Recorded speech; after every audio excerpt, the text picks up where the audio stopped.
这牛肉酱绝了，已经炒好的芝麻。是吧？你说这酱能不香吗？啊！我的天嘞！香菇牛肉酱，你听听这声，咕嘟咕嘟。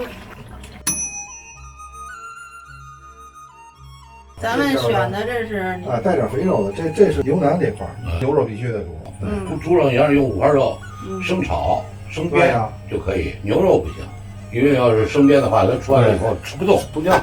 葱姜，凉水下锅啊，脏个杂质的，一点点的，它就出来，它就给激发出来了。你要热的一下就激住了，哎，就封上了。再来点料酒，是不是？这虽然是小的细节，但是很重要。哎，咱加点盐吗？不加盐。现在这是煮着，我看您这香菇都泡好了，这水千万别糟了。加油，香气就出来了啊！煸香油，把香菇下锅，烧火啊。然后放点蚝油，把这个香菇呢一定要把它煨透了，才好吃，才肉头。放点黄酒啊，不煨透了有时候嚼不动。啊，这沫子有了啊，把沫子打干净。各位，你看这香菇，圆圆乎乎、胖胖乎乎的，就说明发透了。哦，这个时候吃了才肉头了。其实中国菜的这个叫灵魂在于它灵活，它每个都单独处理，是吧？让它把它的味道都给加足了，这样它合在一块儿，这菜才好吃。烧完了啊，先把它捞出来。好，拿出来也得用热水，别用凉水。好，把牛肉搁里边，搁点葱姜，走，来料酒。好了，搁点什么香料？调料、炒果、白蔻、鸡、一个白芷就行了。好，好，盖盖。20分钟，香菇给你出锅了。你看这个，跟这小泡珠似的。哎，这水就吃满了。润，你看，把香菇切成丁儿，这叫豌豆大的丁儿，再大就是骰子丁儿。这行了，行了。香菇也切完了啊。把酱兑上吧，兑出来吧，甜面酱1勺啊，2勺，一会儿3勺，再来一点。好，豆瓣酱1勺、2勺、3勺、4勺。这个酱炸酱最好吃。最后一个酱啊，1勺、2勺。这是蒜蓉辣酱，3勺，行，4勺，这也4勺。好了，弄好了，来，好，哎，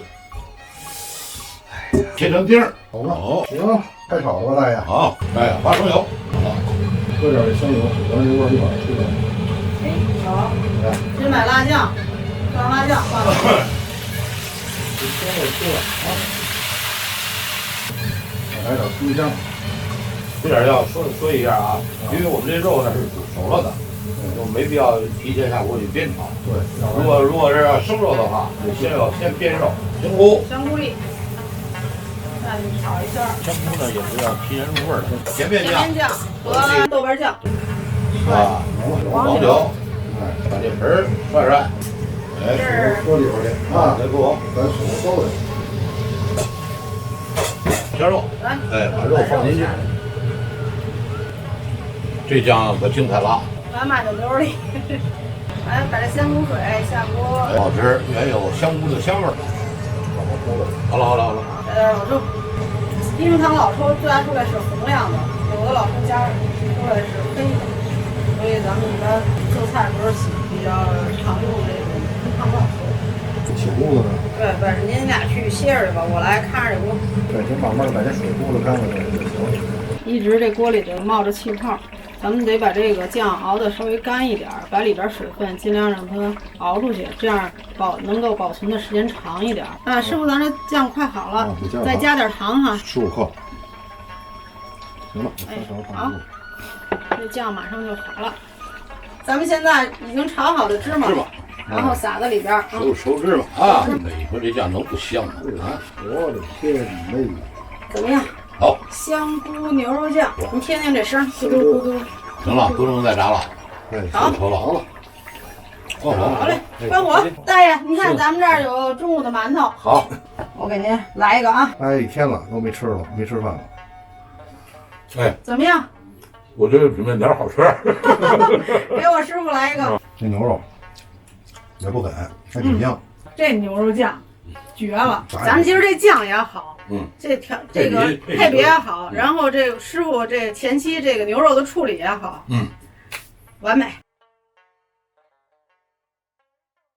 有网友请大爷二伯讲讲不同类型的醋。咱们中国的比较有名的醋4大类，北京的米醋、山西的陈醋、镇江的香醋，还有大红浙醋。但是说呢，还有好多地方的，还有四川的，还有山西的，保宁醋，做宫保鸡丁用的，对，做宫保鸡丁用的。这类的地方醋呢，这也很多。白醋和醋精呢是外来的。它呢色调呢是纯白，这个尤其醋精特别酸，这个用不好呢，有时候也做出这菜来特别呛鼻子。一般呢我们要做糖醋汁，70年代、80年代都用的是醋精，它呢我们要早点熬，让这个醋呢挥发，把那种特别呛鼻子的醋味啊挥发出来。后边呢又出现了一个上海白醋，这个白醋呢就比较稳定，它不是很酸，也就是一出锅你放里边稍微的炖一下就可以了。但是这些醋呢，现在呢，由于发酵嘛，它需要一个时间，它跟酒是一样的，它有多少度啊？有的8度，有的11度，有的13度，有的能达到15度。为什么山西老陈醋就给大家感觉比较有名儿？它要炖3年、5年、8年、10年，这个醋越陈越好。甚至那瓶呢，有时候剩了多半瓶。但是那个醋呢，在用的时候就不好用了，我们要兑一些矿泉水，让它稍微稀释一下。要不太酸了，而且颜色还非常重。对，颜色非常重，它不适合做菜啊，它适合调汁啊、调味儿。香醋呢，适合什么呀？吃闸蟹，大闸蟹都用的是香醋啊，有的个别的还用一些大红浙醋，啊，里边要加姜米。这个香醋呢，它发甜，一般咱们吃饺子、吃馅饼都用香醋，哎，它不是很酸，而且醋的味道呢比较稳定。现在呢，我们因为文化交流啊，很多外国的来的产品也很多，像苹果醋，用各种的水果做的醋，一般都是做大拌菜。这个醋呢特别稳定，酸味儿特别润，它这不是很呛鼻子，而且呢它味道很稳定，它不会失掉一些味儿。所以有好多我们做菜当中做一些凉拌菜，都用果醋。基本上我们国家这些醋基本都是这样。